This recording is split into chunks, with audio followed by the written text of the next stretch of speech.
لہذا مجھے یہ جملہ کہنے دیجئے، بڑی مشکلوں سے، بڑی محنتوں سے، بڑی مشقتوں سے، بڑی قربانیوں کے بعد تشیع کا سفر یہاں تک پہنچا ہے۔ مجھے شیعہ نہیں بچانا ہے، شیعت بچانی ہے۔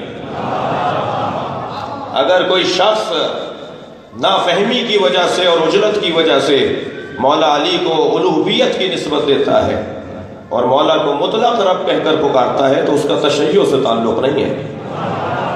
یہ ممبر تشیع کا ممبر ہے، نصیریوں کا نہیں ہے۔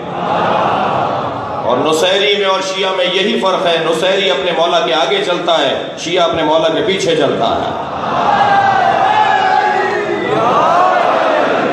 بڑی محنتوں سے یہ مقتب یہاں تک پہنچا ہے۔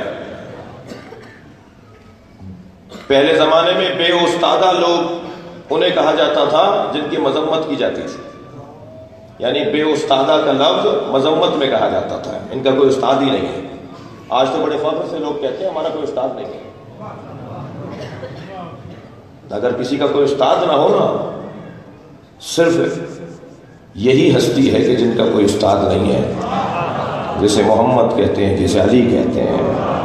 سرکار تو جہاں کا کوئی استاد نہیں ہے، علی کے استاد تو پھر نبی ہیں۔